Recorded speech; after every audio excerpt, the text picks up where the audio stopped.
I know. Another video of a blockhead. I get it. I couldn't help it. Mine was back ordered. Um, just watch it. You'll have fun, I promise.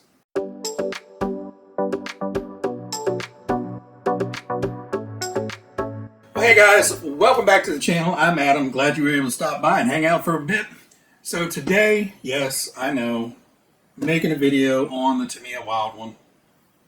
So I know every Tamiya enthusiast, like myself, has seen 10, 20, 30, 40 different videos on this by now. So I'm going to cut to the chase. I'm not going to do an unboxing. You guys know what's in the box. This thing. You guys have seen, up close pictures of the metal bits and everything like I have. All I'm going to do is unbox it, get everything laid out, take a nice hard long look at it all, just because I know what I've seen on camera probably does not do it justice.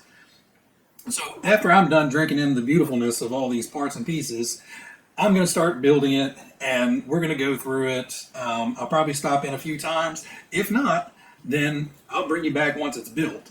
This one isn't going to be super long or anything, but I ordered this along with the Neo Fighter at the same time. So I've had the Neo Fighter for 2 months now, and this guy finally showed up the other day. So we're going to get to building this. I'll come back if I have any interesting stuff. If not, I'll just kind of wrap it up with some tips and tricks at the end. So see you guys in a minute. All right, guys. So as you can see, the car is already built. So while I was building it, I got kind of involved in it, and I had to break it up into 3 or 4 different nights of being able to sneak out here for an hour or so and work on it here and there. So stopping the build so I could record something, I just jotted down some notes to go over with you guys as far as how the build went. But overall, really, really happy with it. It is a interesting kit to build.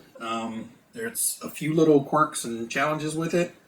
So I just want to kind of go over some stuff with you to explain, what I ran into and some solutions that I found for a couple things on here.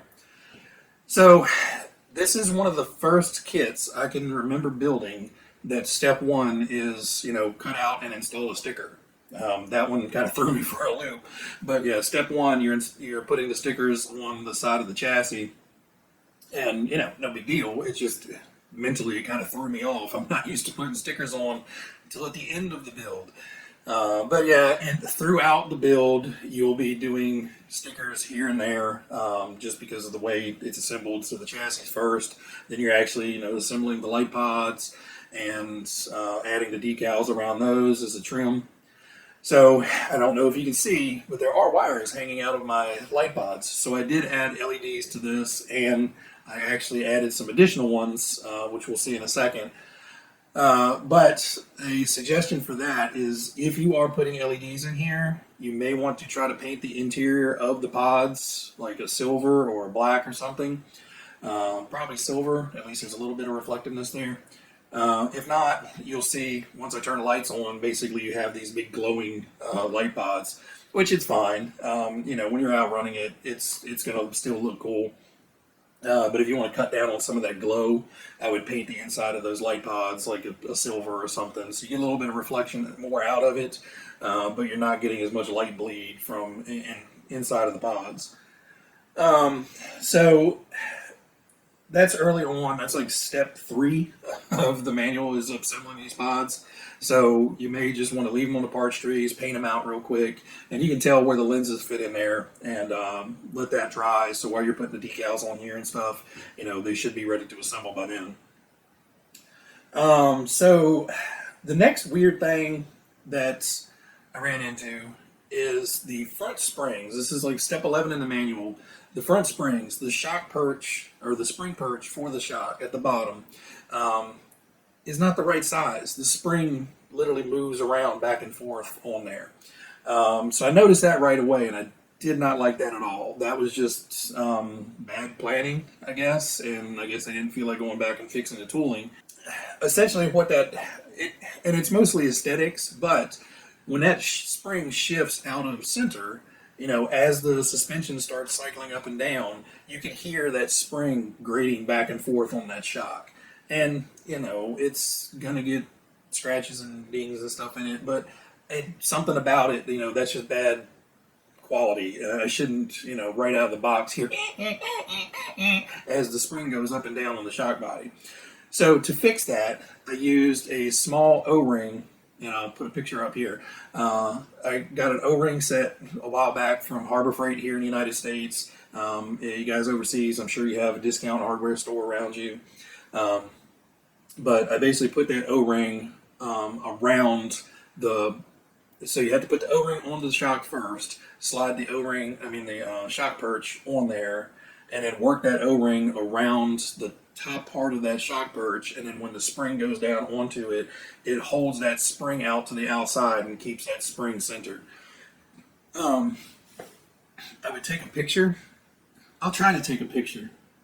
It's hard to see, but that keeps the bottom of that spring perfectly centered on there, and that worked really, really well. So as you're on step 11, building the front shocks, and like I said, I was running around trying to get things done as quick as possible.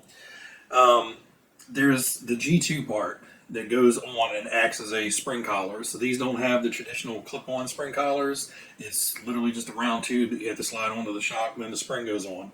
I forgot that, so I wondered why the front end just felt so low and really squishy. And then I went back and looked, and I think, you missed it.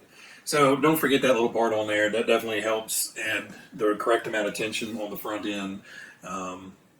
And, as always, I build my shocks all four at the same time, because if I'm going to make a mess once, I'm not going to do it. I don't want to do it twice. So you do have the soft oil in the front and the harder oil in the rear. So just, make sure you get all that stuff right. But, and I use shock slime in the bottom of the shocks, so try to seal those O-rings so I get no leaking. And then we got through a whole bunch of the build. There wasn't a whole lot else that was weird. The weirdest thing I found, in step 30, they tell you to trim the ends off of these shock ends. And I have no idea why. Literally all you are is clipping off this little flange on the rod end. And, it hits, the rod end hits the shock, but, that little nubbin isn't going to really do anything. So I left it on there. If it causes a problem, I can get in there with some snips and, trim it down or something. But I didn't see a reason to cut that off, so I just left that. Like I said, when the steering goes lock to lock, the whole back of that rod end pushes up against the spring anyway. So just kind of a wonky tight fit, but I didn't cut mine off, and I don't see any problems with it. And then basically we got off to finishing up the body work and all that stuff. Now I will take a picture and show you the driver guy. So your driver guy, basically the helmet is chrome, so you don't do anything with that except put it together and then paint his face in and the surround around the inside of the helmet. And then the cockpit part is already pre-painted matte black, and the driver figure is painted matte white, which is great. The guy's hands are enormous. It looks like he's got about 13 fingers. He's got big, boxing glove hands. So what I did is, since the finish was already matte black, I had some matte black acrylic paints and just literally painted part of his arm and about half of his hand matte black on the bottom, and then came in and finished off the hands normally. And now it looks like, a guy is actually holding the steering wheel instead of a guy wearing ginormous blow-up hands is holding the steering wheel. The only thing I didn't like about the chrome helmet is when I do my driver figures, normally I will both glue the halves together and screw them together. And when I do that, what it does is that glue softens the edge, and when you screw it together, it leaves a teeny tiny little raised area. And I take a little tiny sanding file and sand that down, and that way the helmet is perfectly flat. And it's me being anal. It's me being OCD. I don't like that ridge going around the guy's helmet, especially when you're going to see it as much as this guy. And then just paint it white or whatever color the helmet's being painted, and finish it off. But in this one, you really can't, because it's silver. And I could have sanded it and then repainted the whole helmet, the chrome silver. But in this one, the seam is actually fairly unnoticeable, but that was just a quirk of mine. But yeah, that's pretty much the only issues I ran into, other than just, having to come back out and remember where I was because I had to build it in 3 or 4 different sessions. Adding in the LEDs, you do get a big pool of rat's nest of wire in there. No big deal. And I didn't get anything fancy. I just got, a little $20 kit. You can use pretty much any light kit. This one is just a standalone light kit. It just gets the power off the receiver. It gets no signal.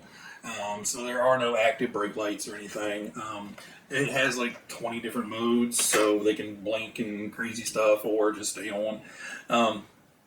But I just felt like, if it has all these light pods that are willing to accept LEDs, and I had this guy sitting around, I initially bought it for a different project, and it was just sitting here. So I figured, why not? And it looks pretty cool. So let me turn it on, and you guys can see the LEDs.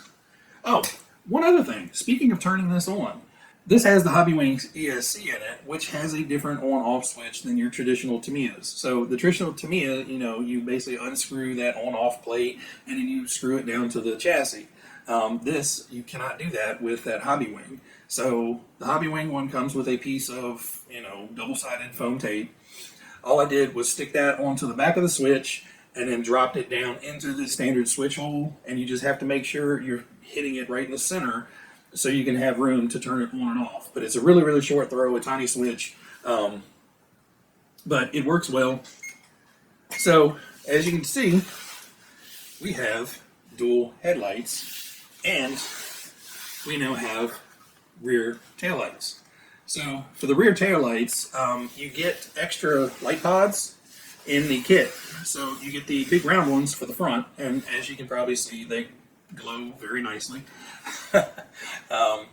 But the round ones I used up front, like it recommends in the kit, and then they give you the rectangular ones, which if you want, you can switch these out for the smaller rectangular light pods. Now, one thing to note, if you're going to do that, you get the round stickers to put, that headlight look onto the clear lens. So, you get like the grid lines and everything like the old school halogen headlights would have. The square ones, you don't get that. So you're just going to have a clear lens. So I left the round ones on the front because, when it's off, it is kind of cool to see those little grid lines and the stickers. For the rears, I just wanted, just some red lights back there. Normally, race buggies have some sort of either just on or blinking red light. Sometimes they have brake lights, but it just depends. So all I did is on the top of the body, you have 2 screws that come down and hold this top part of the body on. And basically they're just on long bolts, so they slide through, and there's a nut on the bottom. So to make the mounting bar for these lights, I just used some old Lexan. So I have this chunk of really, really thick Lexan, and this was off of like an old T-Max body or something. So the Lexan is really, really thick because it was meant to, take a lot of abuse. So I just cut a strip of that out, cut it on the ends, drilled the holes. Be very careful if you're using a body reamer, trying to drill out teeny tiny little holes in a teeny tiny strip of Lexan. My suggestion is mark everything out, drill the holes, and then cut the strip out. That way you're not trying to drill teeny tiny holes in a little thin strip of Lexan. Anyway, basically just screwed those in so they're hanging from underneath, so the screws go down, and then they're captured by the 2 pieces out here that hold the roof down. So a little tricky to kind of get everything in there, and basically the wires come across the top, down the side of the buggy here, and the light controller is just stuck down in there. But it has some cool modes, and you have the little, I guess was a battery compartment or something back here. So you have plenty of room back here, and it has different modes. So I mounted a switch, so it has full blinky mode. This is the one I like, that the headlights are on, but then the rear just have like a blinky strobe. So that's the one I like, and I'll probably leave it on. But this thing has all kinds of disco modes and craziness to it. But that's the light kit in a nutshell. You're just adding a little bit of degree of difficulty by adding in all this pile of wiring that you have to get under control to get the body on. But with the cockpit and the body cover, the way everything folds over, you don't see any of the excess wires that may, make a peek out. And I just took these and folded them right underneath and taped them down to the underside of the body. So, you know, the battery tray is easy enough to get to remove the batteries. So the only thing I'll have to do if I do have to work on it is pull the cover off and then just unplug the 2 wires and set that off. So no big deal. So one last weird thing I thought was just rushed, not fully thought through, whatever you want to call it. These number plates on the back. I'm not a fan of them. They look great. I think they could have been done a lot better. Basically, what you get is 2 big, thick pieces of Lexan that are pre-cut to the shape. Why they didn't pre-cut the holes for you to mount these and pre-cut the arch for the motor, I don't know. They give you a template and you have to drill and cut that yourself. Now, which, you know, for most guys isn't going to be a problem. But if you're trying to have, you know, a younger guy or a little kid or whatever work on this, you're going to have to help them do stuff like this. You know, I'm sure you're helping them do a lot of different things on the kids. But the easiest way to cut out that arch is score it with your hobby knife a couple times. Just be really careful. You stay on the cut line and you don't wander off with your hobby knife. And then just start flexing it back and forth and do the score and snap method and pop that off. Hobby scissors, for your body scissors, are going to have a hard time with this because it is seriously some thick Lexan. The other thing, I wish they had just made them molded plastic. Why they couldn't have molded it in this gray color and, you know, had a little bit thicker piece where the sticker could have been inset and they could have, you know, recessed the screw holes in here so when the sticker went on, the sticker was flush.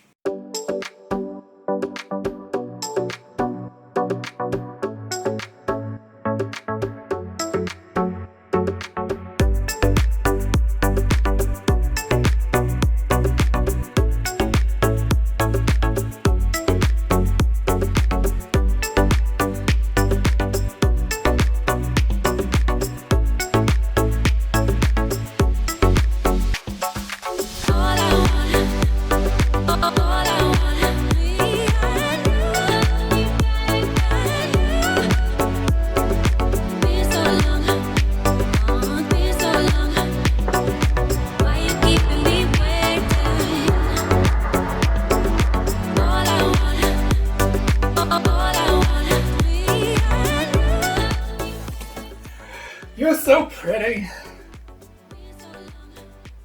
So pretty. Should eat a mint before you start recording the video. Hard to talk with a mint in your mouth.